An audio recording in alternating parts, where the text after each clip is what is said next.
Hello guys, so it's me again. So, repurpose natin yung ating stante guys. Dati ang nakalagay dito is pressure washer dahil sa ating car wash. Ngayon, hindi na tayo nagka-car wash. So, repurpose natin siya at siyang ayusin. So, itong ginawa ko ito dahil nasira yung pintuan dito. So, tinanggal ko yung hinges. Ayan, naka-vice grip natin. Tapos ayusin natin to. Let's go!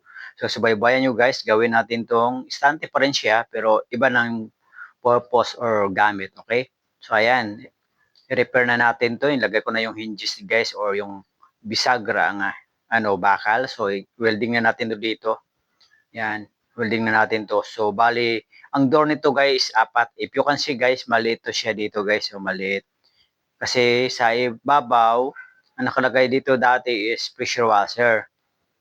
Then, sa baba, yung vacuum, tsaka mga sabon, etc. Para sa pang-carwash mga ka-Juris Widong, yan ang nakalagay dyan. So, ngayon, hindi na siya nagagamit.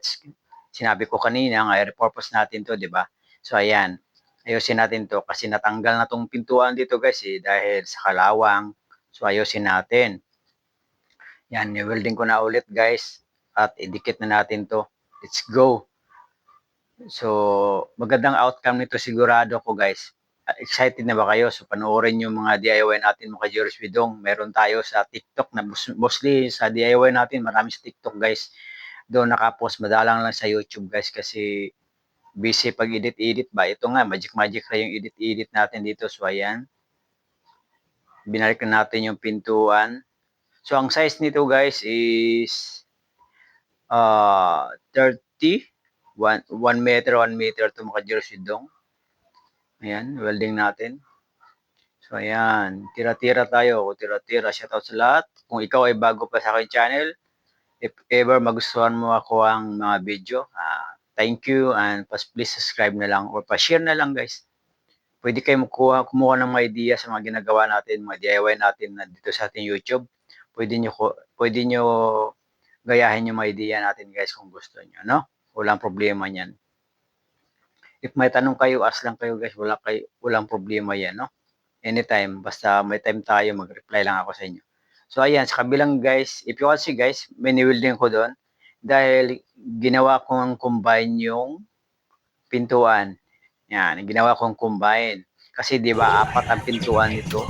Maliit sa itaas. So, tingnan mo to guys ha. Bunutin ko to no. Welding ko yan kasi yan. Tingnan nyo guys kung marami ko ng welding yan. Kasi para maging combine. Maging isa na lang siya guys kasi dati apat siya. Maliit sa itaas, malaki sa baba. So of course, tapos na tayo doon. So ito na lang. Ito na naman ang gagawin natin. Palitan natin yung gulong kasi medyo matigas na yung mga gulong niya eh. Kinakalawang na, 'di ba? Kasi dahil panay nababasa ng tubig kasi car wash nga tayo dati. So kinakalawang na gulong niya. So palitan natin panibagong gulong. Let's go. So ang gulong natin is 2 inches to guys. 2 inch guys, no? Yung tangkad niya ay kung masyado yung maliit eh. So ang gagawin pala natin dito guys sa stunting matibay na to, sasabi kong stunting matibay kasi dahil isa-isang bakal, di ba? Ayan, forma na natin yung isang gulong guys. O apat at palitan natin, apat bago lahat. Ito kasi guys, may pintuan dito sa gilid oh. Ayan oh. Sa baba, di ba? Kasi access yan doon sa mahpos ng ating pressure washer dati. So bali ang pintuan nito sa harap at saka dito sa gilid. Pero hindi ko siya totally i-lock ulit yan. Padlakan ko na lang yan. Open lang yung gihapon yan. Pwede siya ma-access pa rin dyan. So, ang ilagay natin by the way dito guys is yung mga langis natin na binibenta. Dito natin ilagay. Kasi at least safety siya. Nakapadlock siya kung sakaling lagyan natin mga langis, mga pang-motor guys. No? PM lang kayo guys pala kasi meron tayong mga pang-motor na parts. Nag-home service din tayo guys. By the way guys, nag-home service tayo no. So ayan, ito kasi guys may tinanggal ako dito kasi dahil mayroong nakalagay dito nga board. Tapos naka-tornilyo lang kasi nalawang yung tornilyo. Kasi nakalagay dito board at saka yero. Kasi di ba mababasa ang tubig. So ang board, tinatungan ko ng yero pero hindi din nagtagal, nalusaw din. So ayan, tinanggal ko yung kalawang. Ayan, tinanggal natin. Kasi kinakalawang ito guys kasi paninaubasan ng tubig. Diba? If you can see sa baba guys, meron siyang subdivide. Divide yung sa baba may dalawang nakaharap sa gitna. Kasi hati-hati yan guys eh. Vacuum, sabon, mga shampoo, mga brush, hose. Kaya ganyan yan. So ito yung tsura talaga niya guys. Kasi guys may padlock tayo dyan sa gilid kasi dalawang yung gilid na yan may padlock yan sa kabilaan sa itaas saka doon sa baba to. If you can see guys ating ngayon magdagdag tayo ng layer kasi isang layer ang nakalagay doon so dagdagan natin ulit. Of course dagdag ako ng angle bar para ilagay natin sa gilid. Yan, sinasukat-sukat ko yung kanina tapos lagyan na natin kabilaan to guys para malagyan natin ng board. Okay, yan, kabilaan yun guys. So itong mga ginagamit natin na bakal puro na to reuse.